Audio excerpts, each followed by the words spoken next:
You've had a long day, your brain is fried. You open Netflix and scroll past dozens of new shows, and instead, you press play on something you've already seen, maybe for the third time, maybe for the 10th, and for some reason, you immediately feel calmer. This is what's known as a comfort watch. And it's not just based on a habit we've developed of watching the same shows over and over again, but it's actually a way that our brain is trying to regulate our emotions. And so there's a lot of psychology behind this phenomenon. Before I explain to you what that is, I'll introduce myself. Hi, everybody. My name is Sabrina. I'm a clinical psychologist, and on this channel, I talk about psychology as we see it in popular Netflix TV series and films. So, comfort watching is one of the most universal media experiences, but also one of the most misunderstood. In a world full of uncertainty, familiar shows become predictable emotional environments for us. And that's so huge because our brain, it's all about safety, it's all about trying to keep us alive. And predictability is one of those great ways that the brain, it thinks, can ensure safety. So think about it. In these shows we've watched a million times, we know who survives, who falls in love, when exactly the tension is going to be reduced in the story. We know all of it. And so when we put on these shows, it's not necessarily that we're asking for entertainment, although we might be, but our brain is truly seeking stability. So let's dig a little bit deeper into the brain. When you watch something familiar, your brain spends less energy predicting outcomes. Your cognitive loads drop, and the threat circuits in your brain calm down. Even the amygdala, which is responsible for our emotional responses in our brain, we can see that it calms down a lot when we're engaging in this repetitive comfort watching. So the brain's threat detector is becoming less active or less reactive in these moments. And then there's the dopamine. We typically will just think of dopamine as our reward center of the brain, but it's also responsible for anticipation. So, not just once we get a reward, but even anticipating some kind of reward.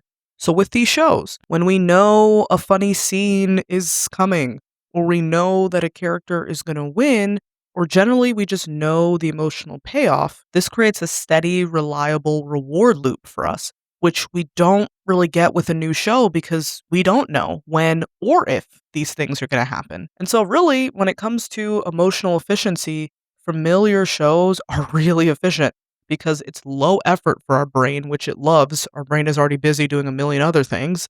And so it's low effort, but it's high comfort. And really, the opposite might be true for new shows, where it's a lot of effort. Our brain has to pay attention to make sure maybe we're understanding the story and learning about these new characters, etc. And there's no guarantee of comfort. So not only is that predictability a big factor, but a big reason why a lot of us might watch these comfort shows is because of the nostalgia element. Certain shows are tied to specific versions of us, maybe who we were, or where we lived, or who we love and what life felt like then. And so rewatching these shows isn't just revisiting a story, it's revisiting an identity. In certain studies, or some psychologists have found that in terms of nostalgia, it can help reduce loneliness that we might feel at certain points. It also increases our optimism and can strengthen a sense of meaning that we have. So these comfort watches also become really emotional time capsules for us. And obviously, that's not just TV shows, that can be music as well. But of course, today we're going to be talking about TV because I am the Netflix psychologist, not the Spotify psychologist. Okay, so to kind of marry these two concepts of our brain seeking predictability and then the emotion regulation, when we see these familiar characters over and over and over again, I talked about it in one of my videos, I think the one on narrative amnesia, where I talk about how these characters, we really recognize and think about them almost like true people because our brain was evolved to recognize faces and voices and emotions and those things and not made to think about, oh, this is a script and this is a TV show because those things were not invented when our brain was being evolved. And so having this familiar person can really breed this sense of stability. We could start to feel really safe with these fictional characters because they behave consistently. And especially think if we're rewatching the same shows, we know exactly how this person is going to behave. They never reject us because they don't know that we exist, and they always return. We can just turn on our TV and they will be there. So rewatching is like visiting people that never change. And that stability for our brain is everything. And it really helps, especially in moments when life is chaotic. You may notice that you often reach for these comfort watches more in those moments. And that's because it does help to lower anxiety because of some of the things that I just said. And so, even these emotionally intense scenes, they still seem really manageable because we know the resolution to it. And even though we're experiencing a lot of these emotions, we're experiencing them in a controlled environment. They're not necessarily uncontrolled, free flowing emotions. And then think about that with new shows, even new shows that come out that might seem super interesting and you really want to watch. I know on my watch list, I have a couple shows that seem really interesting on Netflix, and they've been there for weeks. I have not watched them.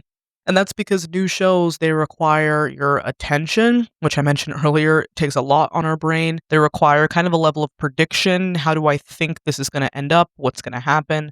And then a level of emotional risk that especially when certain characters have really emotional moments, we don't know when or if that's going to be resolved. And so we're throwing ourselves into that environment where we might stir up strong emotions and we have no clue if it's going to be resolved. So if we're already feeling anxious and stressed, well, yikes. The show that I watch might make me even more anxious and stressed than I am already. So something familiar becomes the easier choice, not because you're necessarily stuck, but you are trying to regulate. And streaming has only intensified this.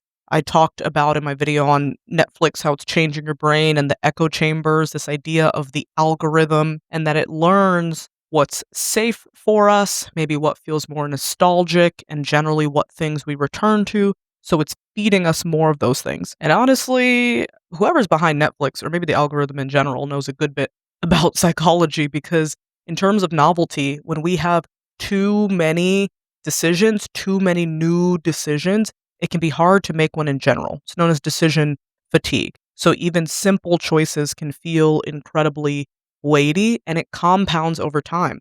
So the moment we wake up, we're already making decisions. Maybe what am I going to wear to work? What am I going to eat? Right? Am I going to run this red light or not? So we're making a bunch of different decisions. And so by the end of the day, that's compounded and we can just get more exhausted to the point where picking a new show becomes like an almost unsurmountable decision. And I know that might seem dramatic, but I'll share even in my personal experience, I try to decide what I'm going to wear to work the night before to try to get myself kind of rid myself of one decision that I have to make in the day to kind of limit that decision fatigue because my work is difficult. So I need my brain kind of at full capacity. And I'll say by the end of the night, I am standing in my closet for maybe 10 to 15 minutes because my brain is truly not working. Like that is a pretty simple decision what I'm going to wear and can't even do that. So then when you're trying to pick something to regulate your emotions in that moment, that's going to be a hard choice. And so in a world with endless novelty, endless choices, this kind of comfort also feels like control. Okay, I can pick something that I'm familiar with, that I know what's going to happen and I know the ending. And so from that standpoint, makes sense that we're not going to be watching something new or that my watch list on Netflix has a million shows that I will probably never watch. Okay, so now that we know comfort watching isn't all that bad, truly, like if we do this in correct ways, it can be incredibly helpful for us. Let's think of the best ways to actually be intentional about this. Like you want to utilize this comfort watching almost like an emotional toolkit. I'm going to help you figure out how to do that in the best way. And it's simple because there's kind of only one main consideration, or I'm not going to overwhelm you too much by giving you a million, just going to have you think about a simple consideration. And that is the fact that different shows fulfill different psychological needs.